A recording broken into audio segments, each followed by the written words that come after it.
for joining us again today. We're excited to bring you another industry professional for you to learn more about careers in the entertainment industry. Today, we have an awesome, extremely talented, accomplished performer to bring to you. Emma, it is so nice to have you today. Thank you for having me on, April. I'm really excited to be here today. Good. So could you just take a few minutes to introduce yourself, tell us who you are, what you do, and where you're from? Absolutely, I can. So, hi, everyone. My name is Emma Pittman. I'm originally from Mississippi. I know you're probably thinking, I've never met anyone there. Can't say that anymore. And now I live in New York City. I'm a teaching artist as well as an actor. Some of my previous credits would include doing Legally Blonde, the musical in Singapore, and choreographing Mary Poppins at a theater in Delaware. But most recently, I've been picked to be the next Roxie Hart in Chicago on Broadway. That is so incredibly exciting. I mean, I'm just over the moon excited for you. I cannot wait to see all of the awesome things that you do. I'm really excited as well. Could you tell us a little bit about what it means to be a performer, a teaching artist? Like, what do your daily activities look like? And what are some of your responsibilities? Absolutely. So as for teaching artists, especially during this crazy year when everything has gone virtual, I've had some really awesome opportunities to teach dance, teach acting, and teach singing to people all around the world. I've been teaching dances to people in different countries. I've been coaching people in California. It's been an awesome opportunity to reach a lot of people, just like this has been an awesome opportunity to reach a lot of people. And as for a regular day when we are not locked inside and it's snowing out, I would be out on the town taking classes, meeting with friends, working on plays, and maybe even waking up extra early in the morning to go to an audition. Yeah. So when you find out that you have gotten the part, what is the process from auditioning all the way up until show day? What does that look like? So an audition day typically looks like you're in a room with a bunch of people and you go in group by group and learn either a dance or you sing a song for them and they say, hey, you're really awesome. We want to see you again. So you come back a couple more times. It can range between 3 and maybe even 10 times depending on what they're looking for. And at the end of the day, it's always just about doing your best and being yourself because they're going to want to work with you if you are being 100% authentically you. So if you get the job, whoop, whoop, first of all, you celebrate maybe with a nice hot chocolate or some strawberries. I know I love chocolate covered strawberries. They're my favorite. And then after you do your celebrating, you get prepared for the role. You get to work on your script and your songs and your music in a rehearsal process. And so that can range, depending on when the show is, from a couple of weeks to a couple of months. So you'd work on memorizing the words, like all of the scenes. You would work on memorizing the music and working on it with the music director. And then if you were doing a musical that involves dancing, you would get to learn the dances from the choreographer. And from there, after you finish the show and gotten it all together, you go into something that's called tech. And in tech, you get to meet the people who do the lights, the costumes, the wigs, the hair and makeup, the people who are, working on the sounds and making sure everything looks great from the audience standpoint. And you work with them to make the show really come to life. And in tech, it's a bit difficult because it's a little bit more of a slower moving process. You have to work on so many more elements coming together, from the stage crew, making sure all the props are there, and the costumes, making sure they fit you and you can dance in them or you can sit down in them, and making sure that your wigs are all right. And by the time tech is over, it's usually a week or two, you're ready to open the show, and then you run the show for as long as it's scheduled to be, and that's it. Yeah. So for an average show, how many times would you say that you rehearse or actually perform the entire show? So on Broadway, they do what's called an 8-show week. So you would do, I know that Chicago's show, they have a rest day on Wednesday. So they have a show Monday, Tuesday, not Wednesday, Thursday, Friday, 2 Saturday, and 2 on Sunday. So that's an 8-show week. Sometimes we would do a show 2 times in a day, which is super crazy. So you have to make sure you're very, very well rested for it. Yes. Do you ever get to just sit down and relax? I'm sure you are incredibly busy. I definitely know that I love to be busy. I find a lot of calmness in it. And I think that's why I moved to New York, is that everything is go, go, go. You're, at one place in 1 minute, and then you got to be on the subway to go somewhere else. So although it's not always every day that you get a little bit of a rest moment, that one day off really can mean the world and help you reset to get ready for the next round of 8 shows. Yes, it sounds like you have such an exciting career. But I can imagine, just like everyone else, you probably didn't start out on top leading these amazing roles that you have talked about. So, could you tell us about what your journey looked like from high school to where you are now? Absolutely. So for me, being from Mississippi, we didn't have as many amazing resources as New York City people do, or people even just in the tri-state area who can come into the city where there are so many different cultures and people and opportunities to learn. So I was really grateful to have a mom that believed in me, even though I wasn't really the greatest at dancing. She really helped me reach out to different teachers and find people that were looking in the best for me. And I actually ended up doing a workshop for a summer in New York City. It was about a month. And in that workshop, I was faced with learning that there were people that were a lot better than me at this. And I was like, okay, either I can be sad about it and give up, or I can say, all right, I'm just going to keep trying. I'm just going to do my best. And a lot of these people are way better at the age that I am. So I've lost a couple of years, or, okay, you know what? I'm just going to try my best every day. And I remember coming home from that workshop after a month and dancing with some of my colleagues that I had growing up dancing with. And I saw a difference in my dancing. I was like, okay, even though I couldn't see the process, even though it was a long process and I had to try very, very hard every single day, and every day it was difficult and I wasn't always proud of my work, I could see in the long run that hard work really did pay off. So at the end of the day, I just kept going and kept trying and kept getting better, and always putting the competition not between me and the person next to me, but the person that I was every single day.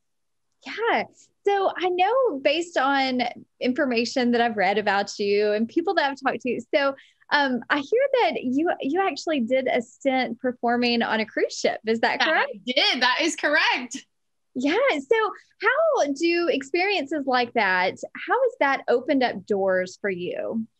Wow, that is such a great question. First of all, working on a cruise ship in itself is an amazing opportunity, right? So I was singing and dancing, which was doing what I love, which is crazy to do that. And I was traveling, and I was able to save the money that I was making because we lived on our ship, right? We didn't have to pay for travel. We didn't have to pay for food because it was all right there on the ship. And I got to meet so many amazing people from around the world that to this day, I still keep up with, and we still hang out, we still check in on each other. And even from that, I've been able to reach out and make more business opportunities for myself. I know that meeting my current boyfriend, Eddie, on the ship, he has an amazing amount of people in his network, and we have actually been able to do so much together. We've done trivias together, with reaching out to people of all ages, younger to older. So that could be you or your adults in your household, never know.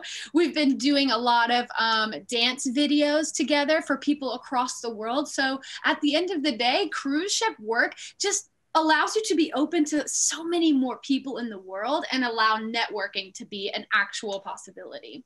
Yeah. So have there been other experiences like that for you, that when you look back, you think, this was really a time in my life that opened up doors, or I was able to meet people? And how did you come about on those experiences?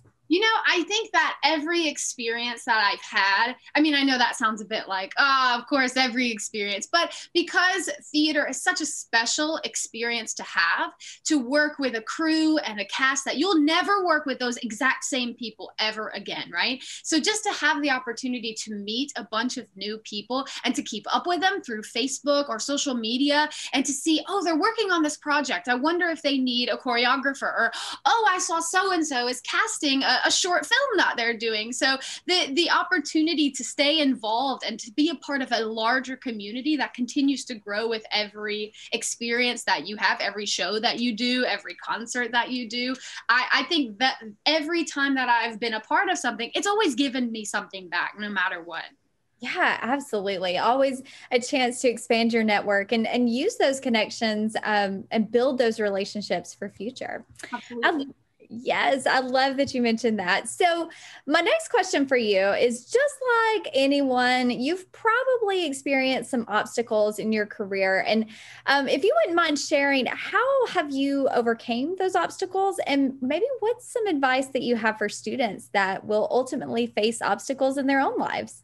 I think one of the biggest obstacles that I've noticed not only in myself, but in a lot of my colleagues in this work specifically, is it's difficult to remember to be yourself when times are tough. And I think that that's also true for any profession that you decide to do. As I was saying, when you're going into an audition or if you're going into a job interview, you don't want to try and be someone that you're not, because if you get that job, then you have to continually be someone that you're not in your work, which is not fair to you, but also to your employer. So at the end of the day, knowing exactly who you are and standing up for that always, no matter what, no matter if there's a job on the line or if or you're not going to get the job, it's always really important to know who you are and stand up for yourself, and also celebrate yourself, because people love to work with people who know exactly who they are and they're confident in themselves.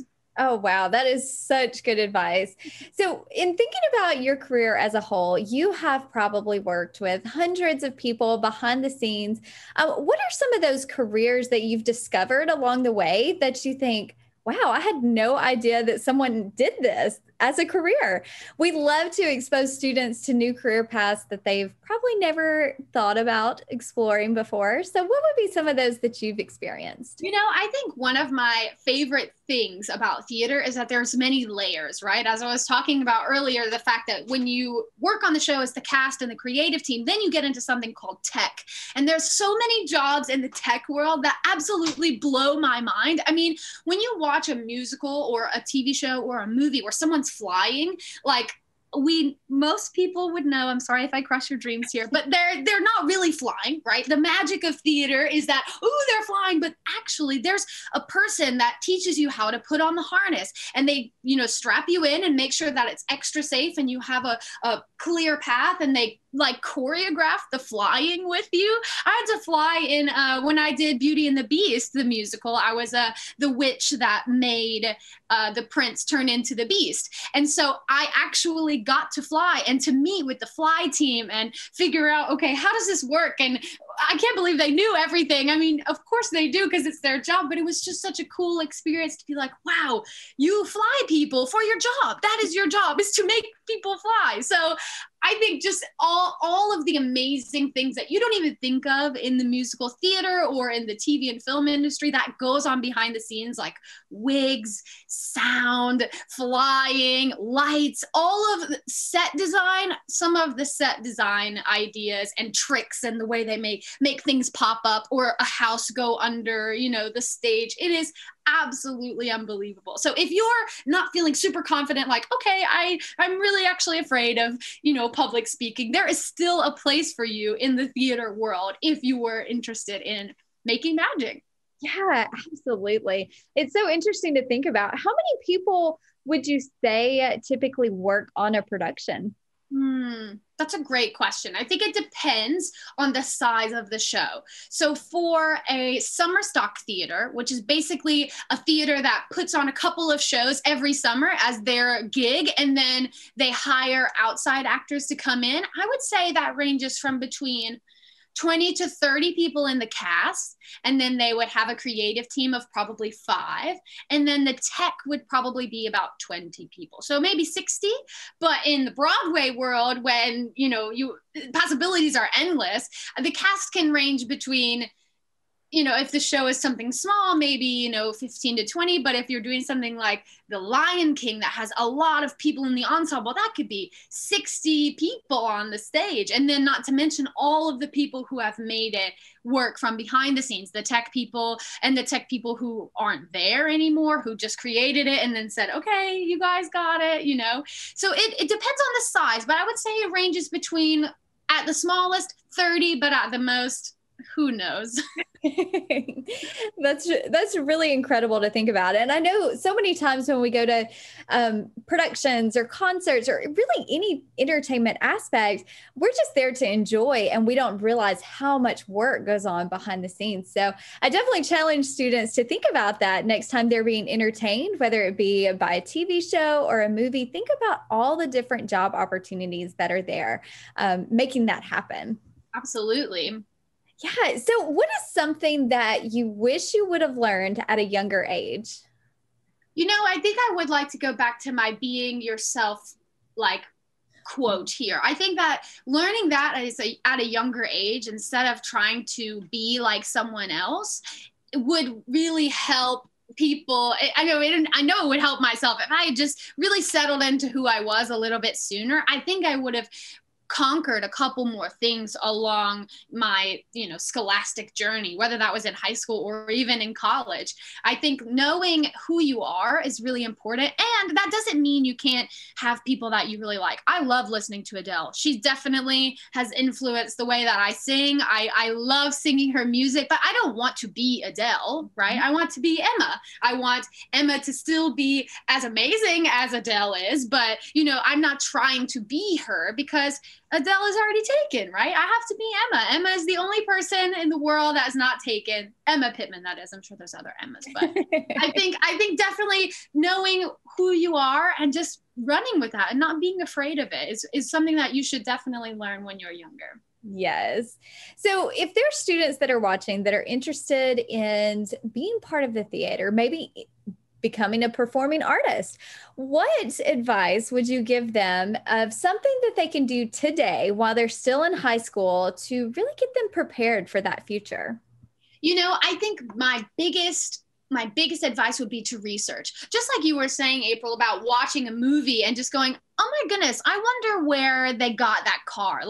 Do you know the Queen's Gambit, the Netflix series that came out? How every single scene was perfectly timed in the 50s and the 60s, right? Every single aspect, the whole set was created to look like that. So thinking, I wonder where they got that car. I wonder who has that 1950s model car that looks exactly that way. Or if you want to watch a movie and go, I really like the way her voice sounds. I think it sounds like mine. Maybe I'll try to sing some of her songs that she's done. I think doing research and just diving more into your curiosity about the theater will guide you exactly where you need to be.